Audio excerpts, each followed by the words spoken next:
ಎಲ್ಲರಿಗೂ ನಮಸ್ಕಾರ. ಇವತ್ತಿನ ರೆಸಿಪಿ ಬಂದ್ಬಿಟ್ಟು ಕಡಲೆಬೇಳೆ ಒಬ್ಬಟ್ಟು. ಬನ್ನಿ ಸಿಂಪಲ್ ಆಗಿ ಹೇಗೆ ಮಾಡೋದು ಅಂತ ನೋಡೋಣ. ತುಂಬಾನೇ ಟೇಸ್ಟಿ ಇರುತ್ತೆ. ಮೊದಲಿಗೆ ನಾನು ಒಂದು ಅಗಲವಾದ ಪಾತ್ರೆನ ಇಟ್ಕೊಂಡಿದ್ದೀನಿ. ಇದಕ್ಕೆ ನಾನು ಅರ್ಧ ಕಪ್ ಅಷ್ಟು ಮೈದಾನ ಹಾಕೋತಾ ಇದ್ದೀನಿ. ಹಾಕೊಂಡ್ಮೇಲೆ ಇದಕ್ಕೆ ಒಂದ್ ಸ್ವಲ್ಪ ಅರಿಶಿನ ಪೌಡರ್ನ ಹಾಕೊಳ್ಳಿ, ಕಲರ್ ಚೆನ್ನಾಗಿರುತ್ತೆ ಅಂತ ಹೇಳಿ. ಸ್ವಲ್ಪ ಚಿಟಿಕೆಯಷ್ಟು ಉಪ್ಪಿನ ಪುಡಿನ ಹಾಕೊಳ್ಳಿ.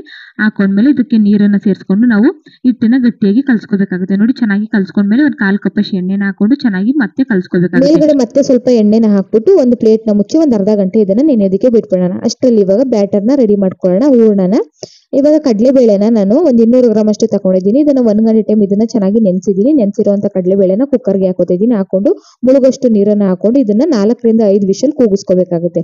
ನೋಡ್ತಾ ಇರ್ಬೋದು, ಇವಾಗ ಒಂದು 4 ರಿಂದ 5 ವಿಷಲ್ ಕೂಗಿದೆ. ಕಡಲೆಬೇಳೆ ಕೂಡ ಚೆನ್ನಾಗಿ ಬೆಂದಿದೆ. ನೀರಿನ ಅಂಶ ಎಲ್ಲ ಡ್ರೈ ಆಗೋವರೆಗೂ ಲೋ ಫ್ಲೇಮ್ ಅಲ್ಲಿ ಇಟ್ಕೊಂಡು ಒಂದು 2 ರಿಂದ 3 ನಿಮಿಷ ಚೆನ್ನಾಗಿ ಫ್ರೈ ಮಾಡ್ಕೊಳ್ಳಿ. ನೋಡಿ, ನೀರಿನ ಅಂಶ ಎಲ್ಲ ಕಮ್ಮಿ ಆಗಿದೆ. ಇದನ್ನ ಸ್ವಲ್ಪ ಹೊತ್ತು ತಣ್ಣಗಾಗೋದಕ್ಕೆ ಬಿಟ್ಬಿಡೋಣ. ಇದು ತಣ್ಣಗಾದ್ಮೇಲೆ ಇವಾಗ ಮಿಕ್ಸಿ ಜಾರ್ಗೆ ಸೇರಿಸ್ಕೋಬೇಕಾಗುತ್ತೆ ಕಡಲೆಬೇಳೆನ. ನೋಡ್ತಾ ಇರ್ಬೋದು, 200 ಗ್ರಾಮ್ ಅಷ್ಟು ಕಡಲೆಬೇಳೆಗೆ ನಾನು 200 ಗ್ರಾಮ್ ಅಷ್ಟೇನೆ ಬೆಲ್ಲನ ಹಾಕೋತಾ ಇದ್ದೀನಿ. ಸ್ವೀಟ್ ಬೇಕು ಅನ್ನೋರು ಇನ್ನು ಸ್ವಲ್ಪ ಬೆಲ್ಲನ ಹಾಕೋಬಹುದು. ಹಾಕೊಂಡು ನೈಸ್ ಆಗಿ ರುಬ್ಕೊಳ್ಳಿ. ರುಬ್ಕೊಂಡ್ಮೇಲೆ ಇದನ್ನ ಇವಾಗ ಒಂದು ಕುಕ್ಕರ್ಗೆ ಹಾಕೋತಾ ಇದ್ದೀನಿ. ಅದೇ ಕುಕ್ಕರ್ಗೆ ಹಾಕೋತಾ ಇದ್ದೀನಿ.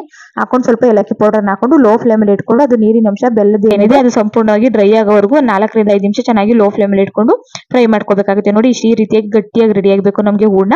ಇಷ್ಟ ಆದ್ರೆ ರೆಡಿ ಆಯ್ತು ಅಂತ ಹೇಳಿ ಸ್ಟವ್ ನ ಆಫ್ ಮಾಡಿ. ಮೈದಾನು ಕೂಡ ಚೆನ್ನಾಗಿ ಹರಳಿದೆ. ಇವಾಗ ಚಿಕ್ಕ ಚಿಕ್ಕ ಉಂಡೆಗಳಾಗಿ ಮಾಡ್ಕೊಳ್ಳೋಣ. ಎರಡನ್ನೂ ಕೂಡ ಮಾಡ್ಕೊಂಡು ನಾವು ನಾರ್ಮಲ್ ಆಗಿ ಯಾವ ರೀತಿಯಾಗಿ ಒಬ್ಬಟ್ಟನ್ನ ತಡ್ತೀವೋ ಅದೇ ರೀತಿಯಾಗಿ ತಡ್ಕೊಳ್ಳಿ. ಸ್ವಲ್ಪ ಹೂರ್ಣ ಜಾಸ್ತಿ ಹಾಕೊಳ್ಳೋರು ಹಾಕೋಬಹುದು, ಕಮ್ಮಿ ಹಾಕೊಳ್ಳೋರು ಹಾಕೋಬಹುದು.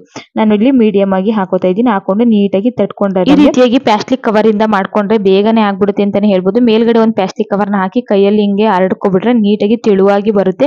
ಕೆಲವರು ತೆಳುವಾಗಿ ಇಷ್ಟಪಡ್ತಾರೆ ಒಬ್ಬಟ್ಟನ್ನ, ಕೆಲವರು ಮಂದ ಇದ್ರೆ ತುಂಬಾ ಇಷ್ಟಪಡ್ತಾರೆ. ನಿಮ್ಗೆ ಯಾವ ರೀತಿ ಬೇಕೋ ಆ ರೀತಿಯಾಗಿ ಮಾಡ್ಕೊಳ್ಳಿ.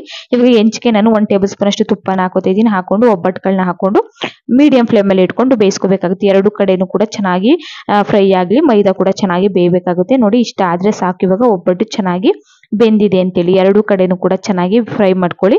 ಫ್ರೈ ಆದ್ಮೇಲೆ ಇಷ್ಟ ಆದ್ರೆ ಚೆನ್ನಾಗಿ ಒಬ್ಬಟ್ಟು ಬೆಂದಿದೆ ಅಂತ ಹೇಳಿ ಬೆಂದಿರೋಂತ ಒಬ್ಬಟ್ಟುಗಳನ್ನ ಇವಾಗ ಒಂದು ಪ್ಲೇಟ್ಗೆ ಎತ್ತಿಕೊಬಿಡ್ತಾ ಇದ್ದೀನಿ.